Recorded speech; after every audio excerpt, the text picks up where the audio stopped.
this will help you if you go out to select a horse. Somebody asked me who is the gentleman. We know the horse is Opalo and he's a PRA, but the gentleman up in front is David Saunders, and you were asking me about his smock and the insignia on David's smock. Now, believe it or not, they're more interested in you than they are the horse, David. There you go. There you go. David worked for the Queen of England for almost 20 years, I think 18, 19 years. And so that's his beloved smock that he wore when he was in the stable. And he was actually the personal coachman of Prince Philip. And tomorrow, if you come at 10 o'clock, you're going to hear him talk. And he actually is a lot more interesting than I am. Because he hung out with Queen Elizabeth and Prince Philip for almost 20 years. And they entertained a lot of very famous people. So you'll hear some stories about, what is the other Elizabeth we know that came from America? Elizabeth Taylor. So he's been associated with a couple famous Elizabeths. And thank goodness it wasn't Elizabeth I, because then he would have been back in the time when this breed of horse was first selected by King Philip of Spain, and we're going to go over that because that was in the 1500s that they started selectively breeding this type of horse for the aristocrats, not for we folk, not for the commoners. We were left to walk, pull a cart, or push a wheelbarrow, but the aristocrats could ride around in these very beautiful golden carriages with these wonderful horses, or ride them. Maybe while we're here, David, and you're here, I'll just deviate from the PowerPoint just a little bit to talk about David in my selection process for selecting horses for I'm not going to tell you how old I am, an older woman. Okay? Vintage. Very good, I like that. One of the first tests was David kind of hung back and he let Gloria go up, and I hope I don't frighten this horse altogether, but he let Gloria go up and do the initial touch test. Now, obviously, we'd done the vision test out there, right? And we said, hey, this is a pretty good-looking horse. But when you get close to them, sometimes they change altogether. Have you seen them change? Their head goes up, they rear in the air, and they don't want you to touch them. And so we walked up and we did the height test, which is Gloria to stand next to them and do this on their withers, because generally that quiets the horse to touch him on his withers. But what oftentimes disquiets the horse is when you touch him around his head and neck and ears. So that was the next one as we went forward, and we touched these horses all around their face and their ears. So Gloria generally did that while David was doing the inspection like this, looking at the legs and let's see how straight they are and how well conformed the horse is and what have you. And David was usually on the opposite side from me, going through more of the visual inspection. So we would do a visual inspection for lumps, bumps, and what have you. And we'd also do the touch test down their legs as well. So David would come along, or I would do it, and if I thought the horses were going to do something wrong, guess who I sent? We let David do the back legs, and maybe I did the front legs, okay? So we would go down their legs and we check for any lumps, bumps, sorenesses, or heat that they might have. And this horse and one of the other horses, and I forget which one it was Johnny, had a little fluid on his back leg. And I don't know whether you can see this. David, you very nicely positioned this horse so we could see it. And if you feel through here, do you see the fluid in his joint here? That oftentimes comes, and if they're not laying with it, it's not a serious issue to us anyway. So that oftentimes goes down with work, and sometimes they can be stocked up a little bit even in their ankles, and we're not too concerned about that. But this horse passed the touch test and the tail test and the front test and the back test and everything else. So then what we do is we would ask them to harness the horse, okay? So if they, and by the way, in Spain, they never clean their harness. So if you get a chance to watch a harness cleaning demonstration, please do it, because it's good for the horse. But they're also, in Spain, they're used to taking the harness and throwing it at the horses. Well, that's a good test, isn't it? Because if you throw a piece of harness on a horse, the horse stands still, that's fine. By the way, all of these horses were stallions when we first looked at them, because they don't believe in gelding horses in these Spanish countries. I guess the guys sit with their legs crossed and don't want to be, whatever. They don't want to think about it. The dogs aren't gelded, the horses aren't gelded. Oh, look at you. These guys, they don't even like to talk about it. That's right.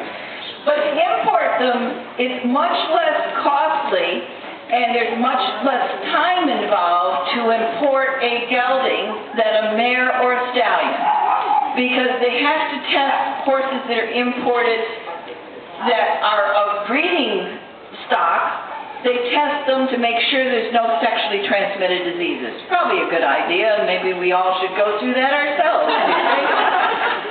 But anyway, with geldings, they presume they're not going to breed, although I've had some geldings that have mounted mares.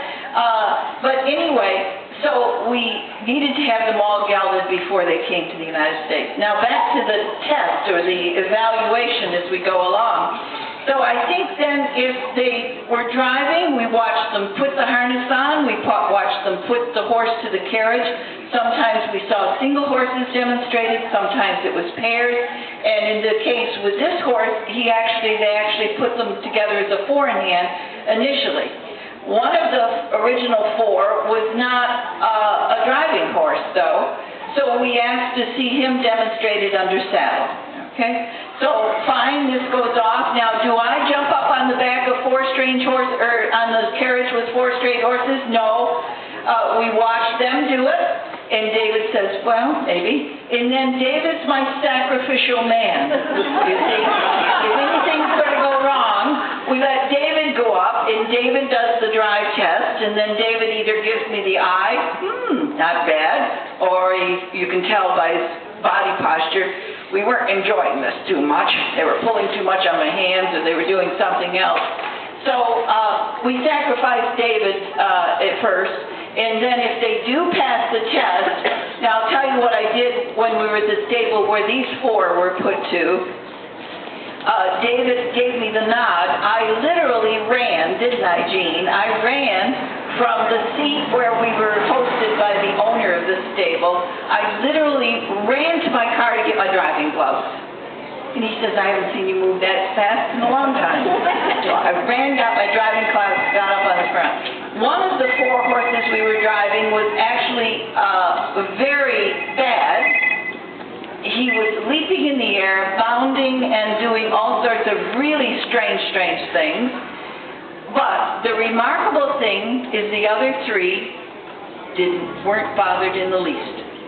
Oh, that's a good sign. If you've got one horse leaping in the air and trying to annoy everybody and annoys me, and I have to look at him and I have to drive him jumping in the air, this horse was just as steady as can be, and he was beside the incorrigible horse. And the other two wheelers were just clip-clopping along just like it was a nice afternoon day, and we had one cantankerous horse.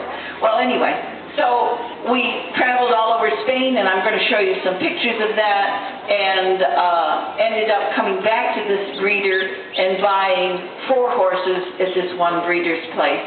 And we'll talk about that in the PowerPoint too. Now, the other thing is we did our first shows this year, and Esther Benedict was up at Walnut Hill. Esther, can you stand up too? We're going to give Esther a plug.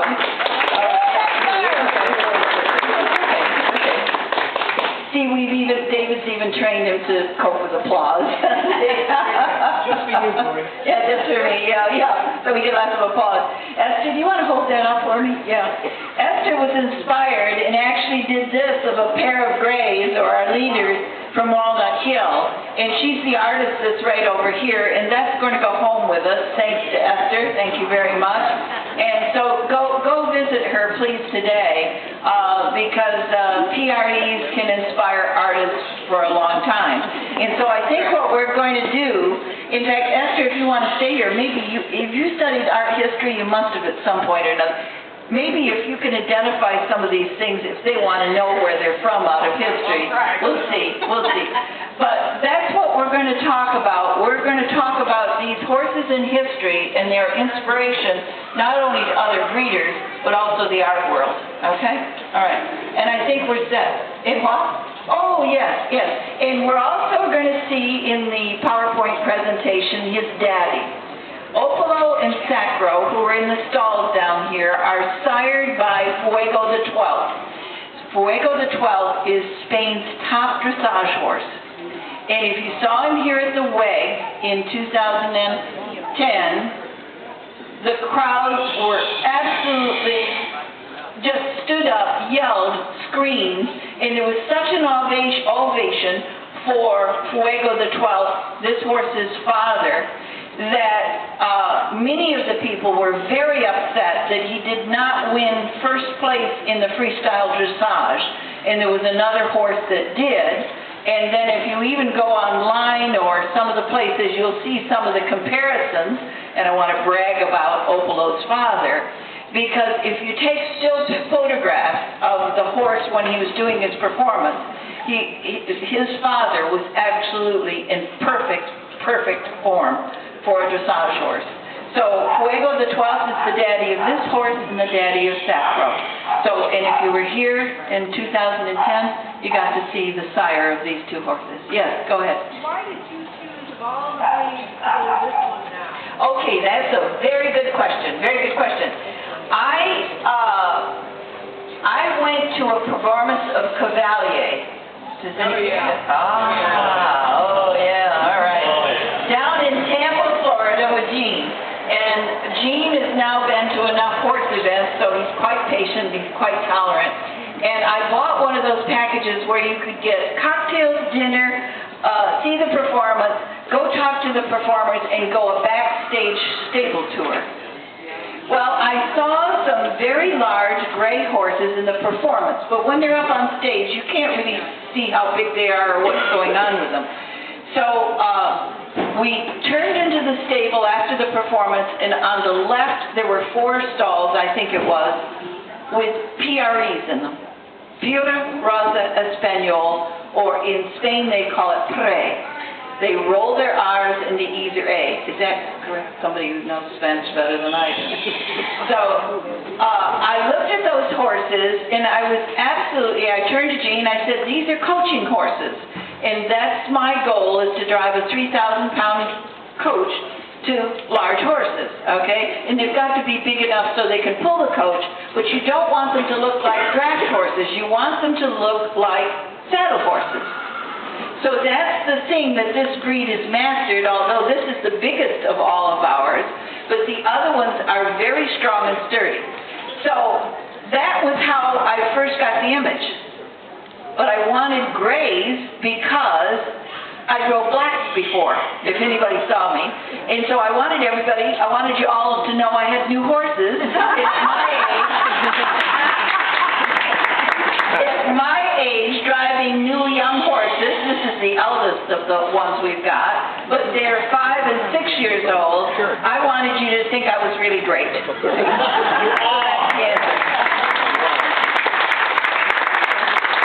But we considered Clydrubers, Lipizans, and PREs. Those are the 3 breeds. And because I wanted horses that were heat tolerant in Florida, because you know Florida is mighty hot most of the year, these horses came from a stable that is in Ithaca, Spain, and the temperatures when we were there to look at the horse, one day it was 97 degrees and another day it was 103 degrees.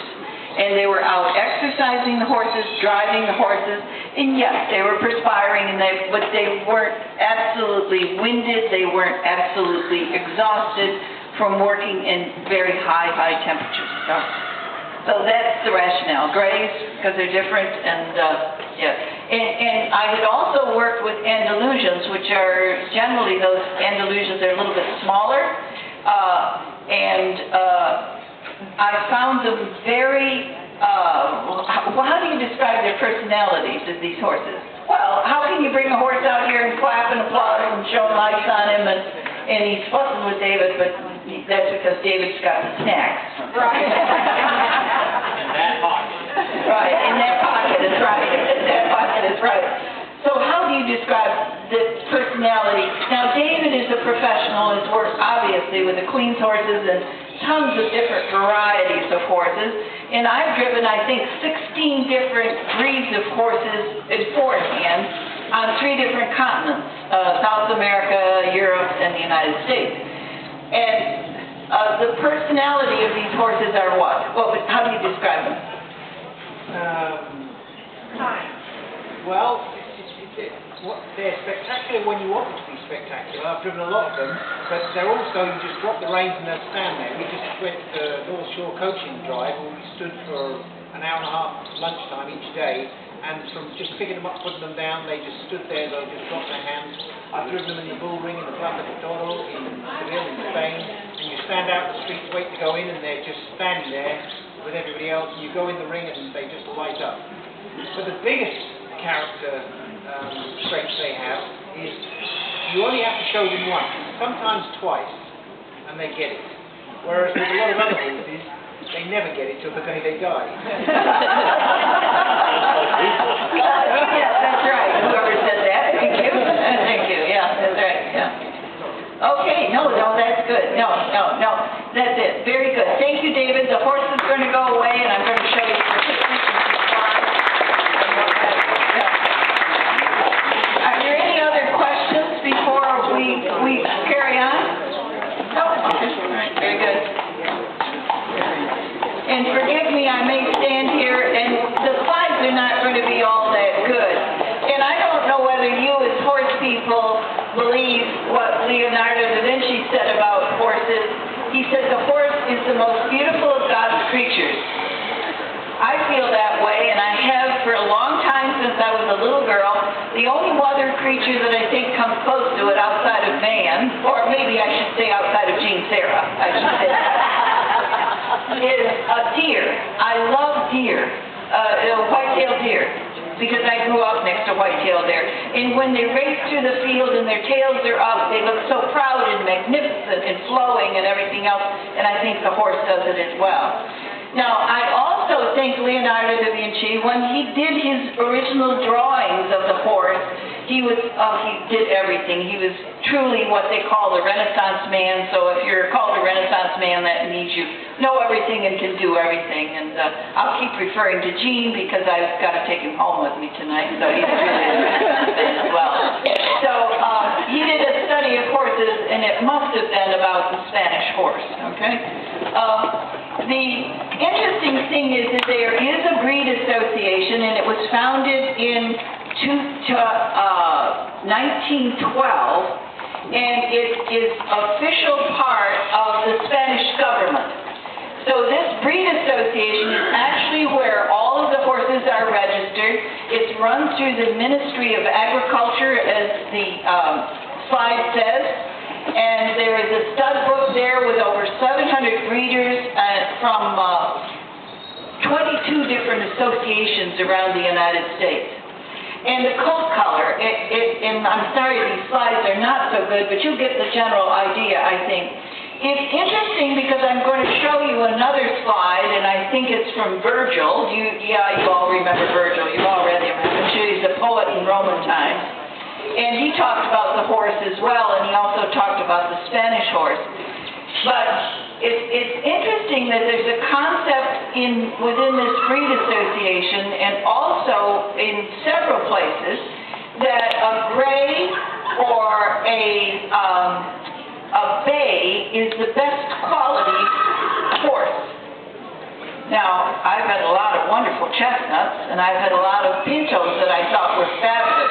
But it's interesting, and I don't know where this comes from, if anybody wants to do some research on it, but the gray is the most valued of all of the breeds, because or of all of the colors, because the aristocrats wanted a white horse and grays turn white when they age, as a sign of purity.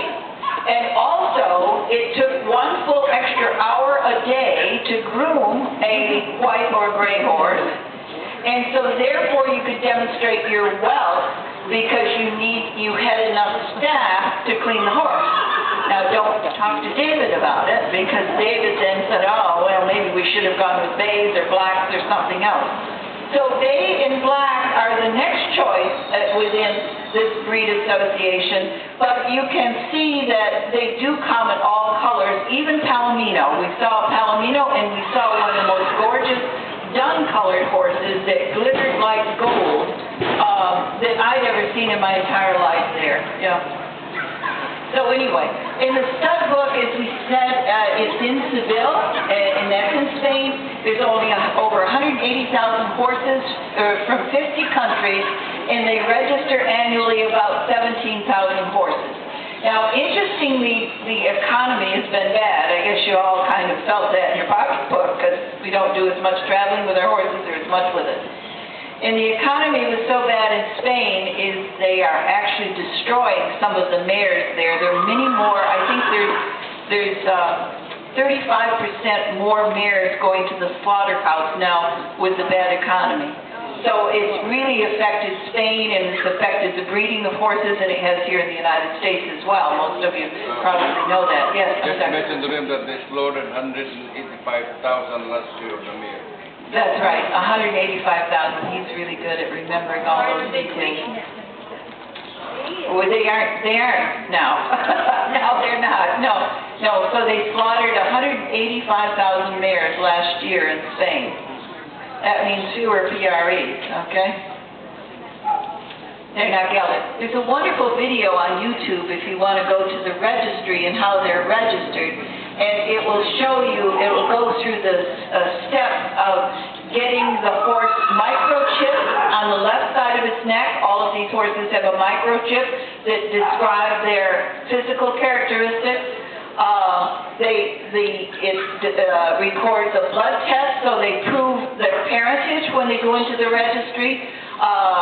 They're given a Roman numeral when they have the same name, because sometimes two horses will end up with the same name, so you get number 1 with a Roman numeral 1 and number 2 or 3 or 4. What are the other things? They're all given a universal equine life number, which is called they have the acronyms for them, and an equine identification number, which actually goes on their passport. And most of you who have American-bred horses, you don't have a passport for your horse. But when you're in Europe, and Belgium is just 25 kilometers from the Netherlands, you transport across country lines all the while. So these horses universally are given passports once they're registered. Okay? Yes. Yes. They're microchipped and they are farm branded. And if you look, they're branded in 2 places. One is on their left hip, which I think is the traditional place in the United States to brand, and I think we're still branding, on their left hip, but also their inside hind flank here. Ouch, that's right. But they're never gelded young. So we wait for that to take place later.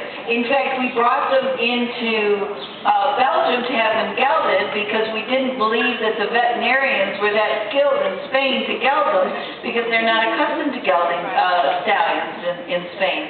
So we brought them to a country where the guys got tons of experience on gelding horses. Okay, all right. Those are pictures of the passport, very difficult to see. They also have an official magazine, and I don't know whether you can see the native costume on these horses, which is on the cover of the magazine. So anytime you see a horse with a harness that's covered with yarn balls, it's from Spain. Okay, it's from Spain. Okay, and I'm sorry you can't see the picture better. Those that can look at my computer or want to come back later, we can look at them here. But anyway, so they have lots of breeding farms in Spain, and they also have what they call the Royal Stud Farm over there, which used to be, well, it's called the National Stud Farm now. It used to be called the Royal Stud Farm, and we'll go over that in just a minute because we'll learn when that was started. And they're in, obviously, over 50 countries, I mentioned to you. And we are going to go to Costa Rica in another couple months, and we're going to visit what's his name now? Andres is his last name. First name, can't remember right now. But anyway, is it there? Yeah, Andre is his first name. There. And he has a farm there, a breeding farm there, so we're going to go visit him in Costa Rica just to see other breeding farms other than Spain. And the United States has an association. It's called the United States PRE Association. We use the term PRE. In Spain, they'll use PRE. But we use PRE here. That's their motto. And they still go into the Spanish stud book. So even though they're registered through the U.S. Association, they go into the Spanish stud book. Their origins are, of the PRE come from, as long ago as we've had kind of written records. And the Romans also, there's many authors of Roman literature that have talked about the horse. Now, I want you to look, if you can see some of the artistic images here, you're going to see artistic images of a very high-headed horse, where the neck comes out of the shoulder high. They have long necks and long crests, and bend at the pole and come in. Now, that was originally thought to be a wonderful chariot horse, because we were first driving chariot horses, and they wanted them to look like they were intimidating when they went into battle with chariots. But also under saddle, when we used horses in warfare, the bigger you could make your horse look, the better. And when they fought with swords and sabers, you didn't want your horse to be a thoroughbred and run across the country. You wanted your horse to stand so you could have a blade or a pike and thrust the guy through from up above. And I wanted my horse to look as big as possible, lift his feet as high as possible. And what do we don't want with carriage driving?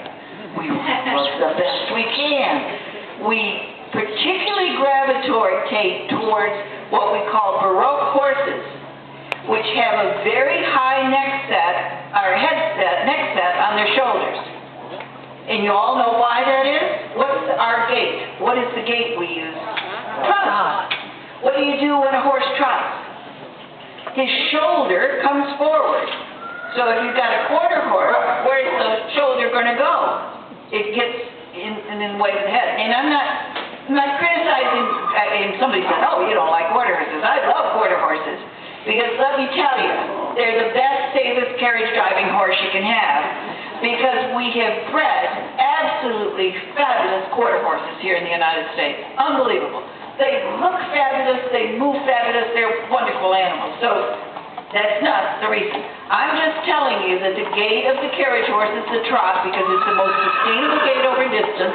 That's why all of our towns are 8 to 10 miles apart. We can drive our horses 8 to 10 miles at a trot. Can you canter horse 8 to 10 miles? Maybe some of those Arabians you can, but not most of them. Okay? So that's why.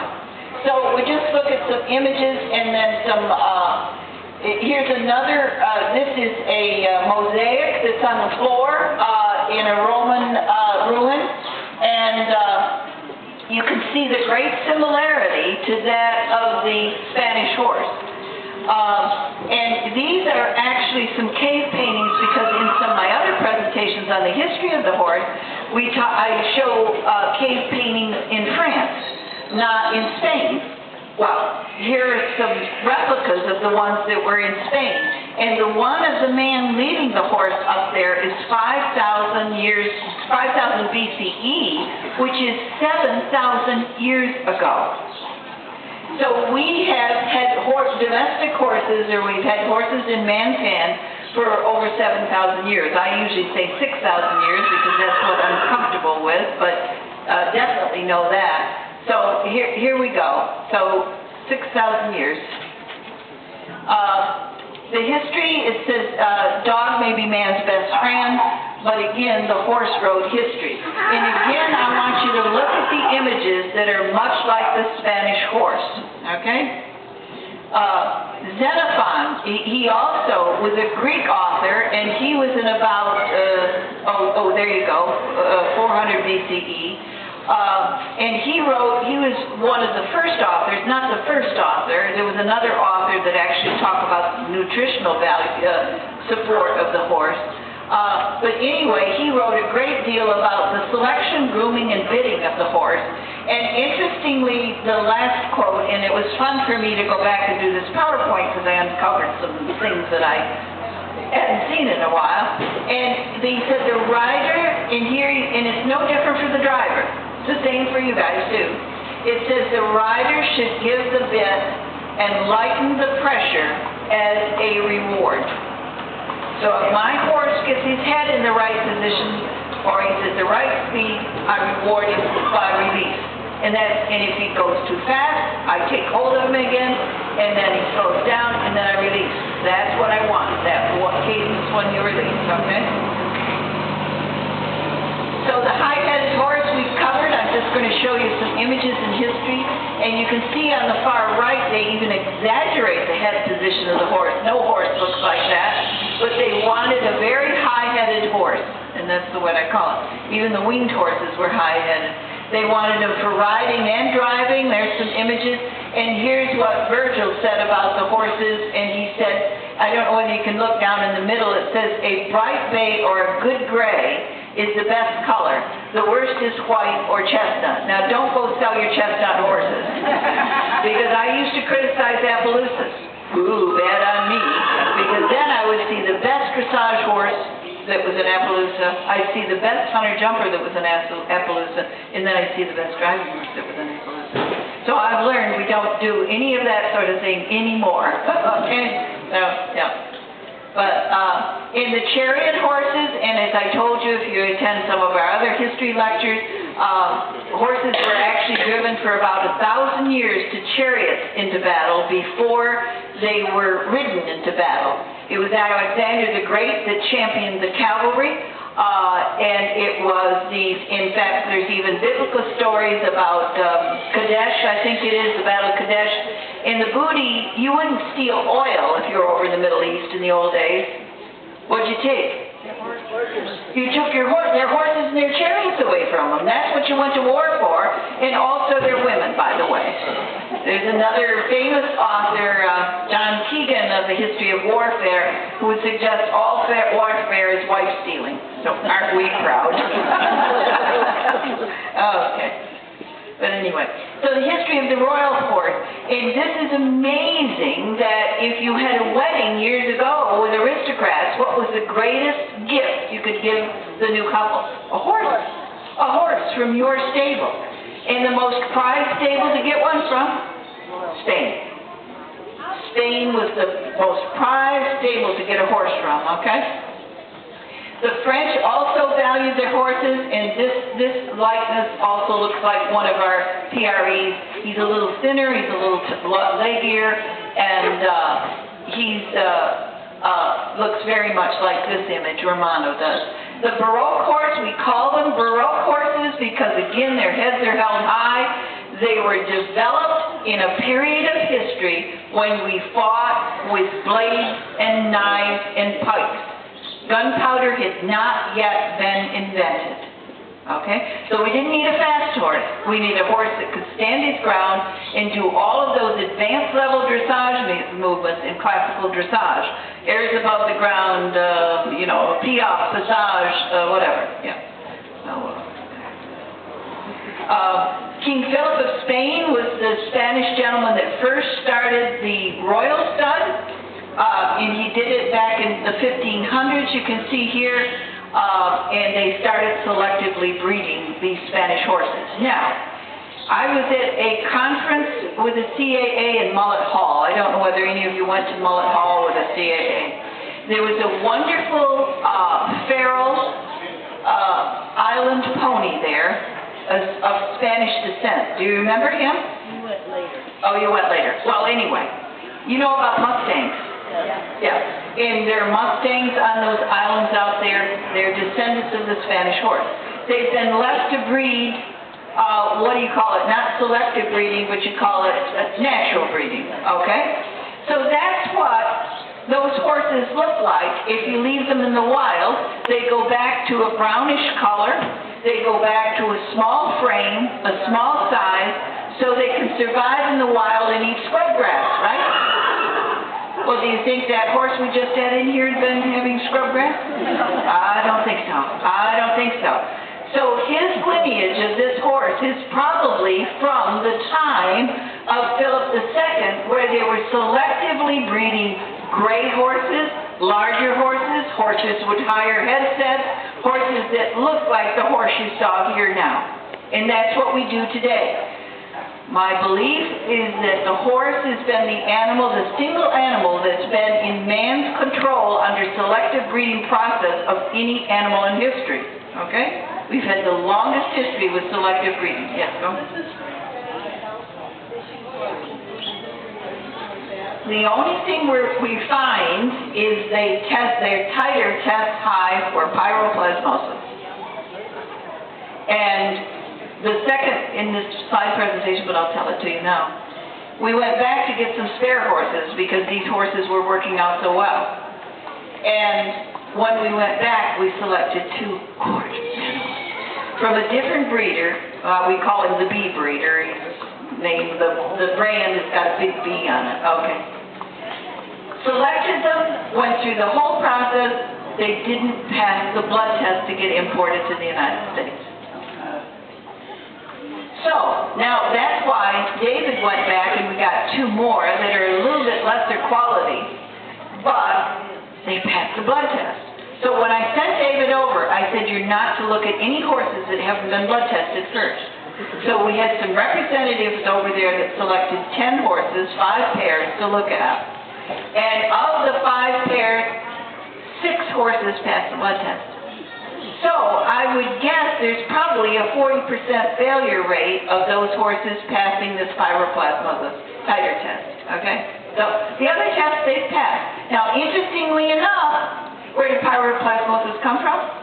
The United States. Yeah. We don't want it back, though. We gave it to them, but we don't want it back.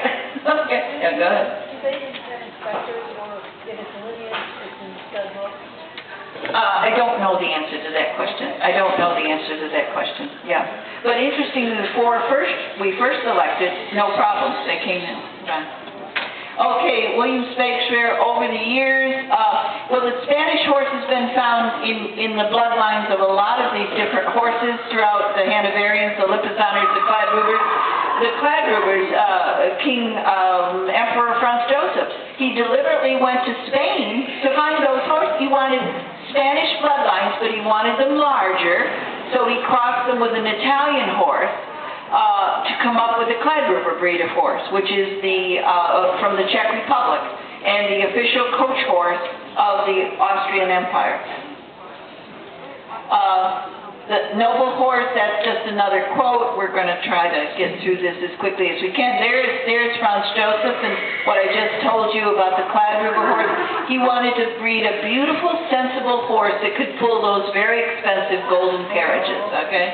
And there's the golden carriage, the armbruster is in the museum in Florida, if you want to go down to see the Florida Museum at the Grand Oak. There's some other images of the Cladruber. The Cladruber, they only bred 2 colors, black and gray. If they're any other color, you don't get in, okay? And the grays were used for the aristocrats, for the golden carriages, for purity and demonstrate your wealth, and the black horses were for the clergy, generally, and the clerics, the priests, and the funerals, and that's why they're associated with funerals, I think, because it's a religious exercise. White horses, I told you that for the golden coaches. Going to go over that one. Now, the Spanish horse in America. Everybody knows the Spaniards were the first that were here, right? And they brought horses to the Americas. They brought horses, cattle, and hogs. We had none of those things in America before Columbus came here. Most people don't know that. Most people don't teach it. There were some early prehistoric horses here, but they had disappeared by the time the Spaniards came around. So Native Americans did not have horses, and they were living in a Stone Age culture when the Spaniards arrived. Okay? So the Spaniards, believe it or not, didn't bring their best horses with them. Queen Isabella went out and said, find some of the great horses and we'll ship them to America. And on the way back, those horse dealers, David, you and I know a few of those horse dealers.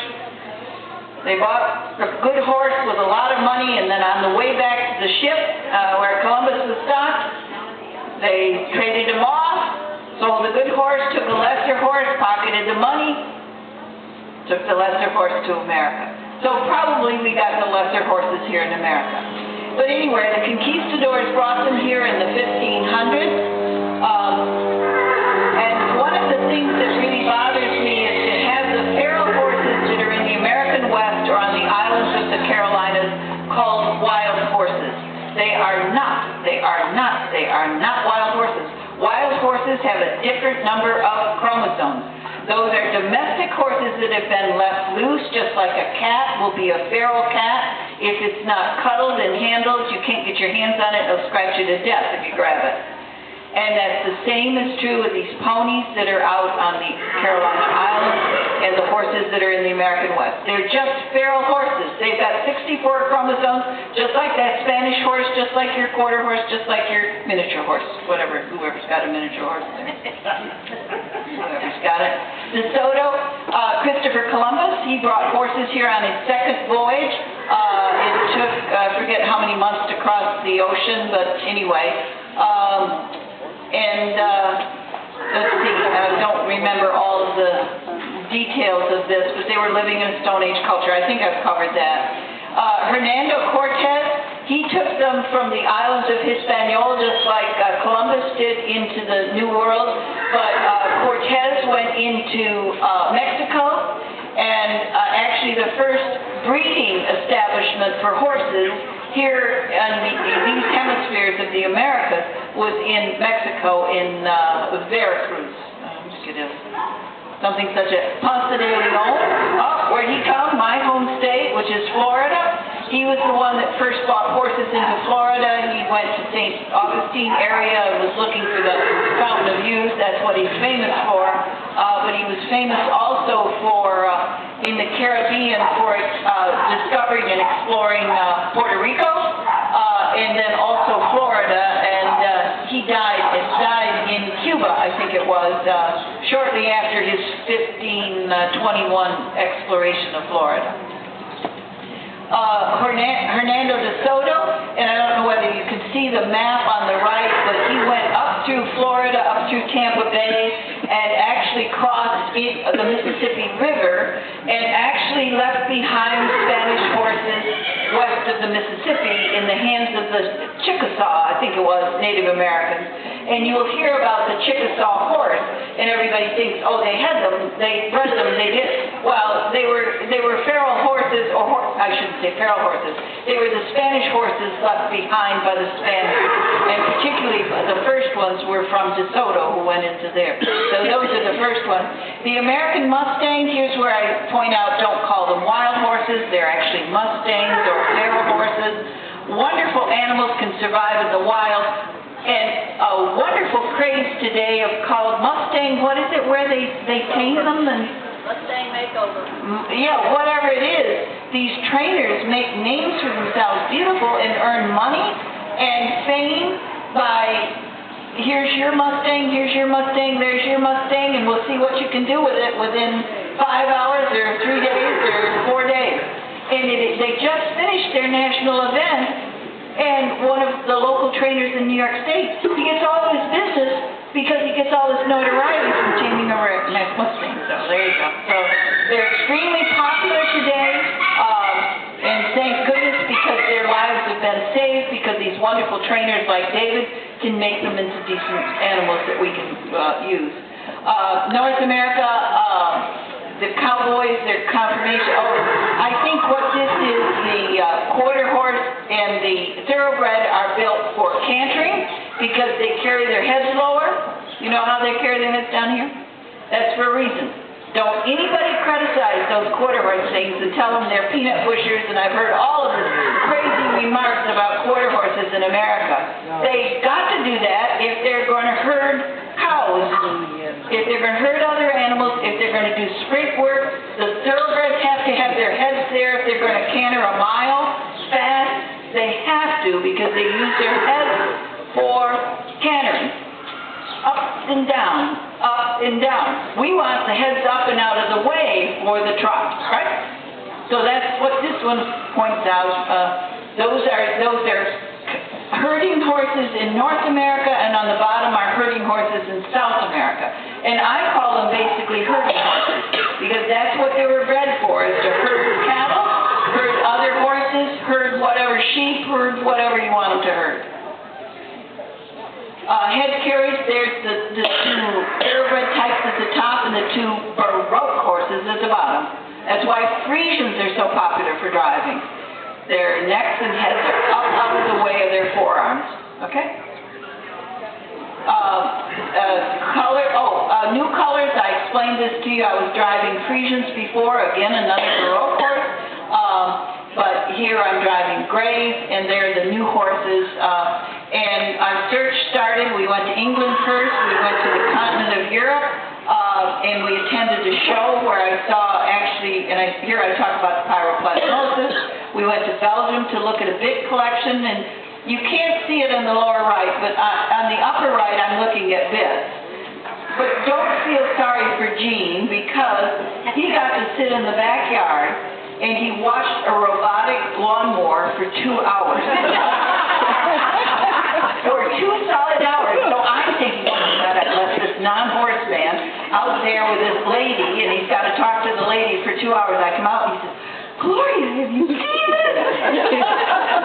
And it docks itself when it runs out of battery. The lawnmower knows that the battery's down, and it goes right over by the dock, and it stays there until it's recharged, and then it goes out. Guess where it's made? In America. It's made in America. So go buy a robotic lawnmower. All that glitters is not gold. I had a coach over there, and I drove Friesian horses that I rented from a gentleman. They were fabulous last year, but I got the wrong horses this year, and they pulled my bloody arms out. So we're quite glad for horses that don't do that. We were off to Spain, and I told you Gene and David went with me. You don't exactly need a medical doctor, but he's getting so he can do horse diagnostics now. I go, wow. And what he's really good at, you know what he's good at? Reading body language. Because what did the medical doctors do all the while when you walk into their office? They read you. They read your body language. They know within 18 seconds a basic diagnosis. You know that? Within 18 seconds. But the sad part is they never spend more than 8 minutes with you. So I guess they have to make speedy diagnosis. Yeah. Obama scale, 3 minutes. Your time's going to be cut down. Time's going to be cut down. And then you know David's role. I talked to you about the test we went through, the sight. I talked to you about the sight, touch test, walk, trot. Oh, we had the walk and trot in hand. So because winging is a common problem in the Spanish breed of horses. Termino, they call it. I think something like that. We didn't want it. We wanted more straight-moving horses, and they're breeding them straight now. Because for classical dressage, in fact, we'll go through that too. Ithaca, Spain, I told you, Father Christmas was the head dressage master. He had his belly out here, and he had his beard and his white hair down. And he sat there and he yelled out some instructions when we were watching the horses being ridden by these slender, handsome dressage guys, you know. But their legs were that big around, and they had the boots on, and here's Father Christmas saying, whoa, in Spain. And they jumped too, and they had the horse do something magical out there in the arena, because Father Christmas said it, yeah. His name was really Raphael. Yeah. But anyway, so Fuego, I told you about Fuego, and that's called Doma Classico. Classical dressage. Now, they've been driven at the feria, and the feria is a horse fair, not like our fair, agricultural fairs. It's all about horses. Only horses.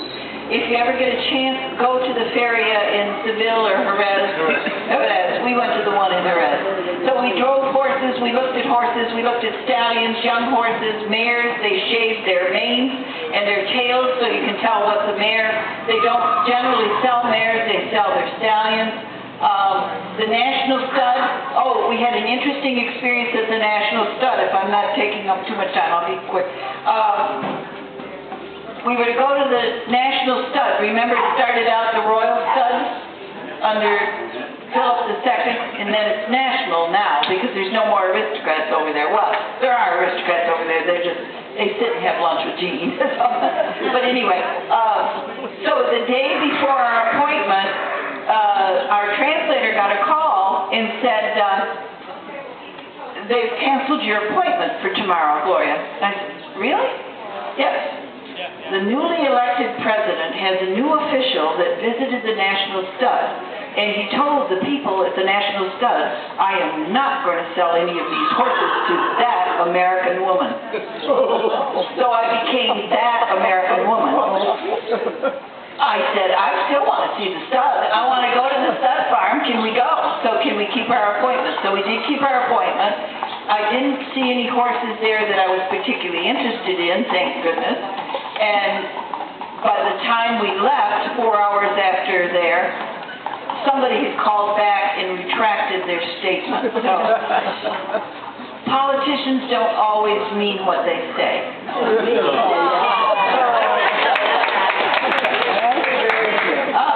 Sightseeing, we did a lot of sightseeing on the way. We stayed in some beautiful hotels. We went to Jerez, to the Spanish riding school there, where they train farriers and riders and everything. And they now have women there, everybody. Women, you can go over there, yeah.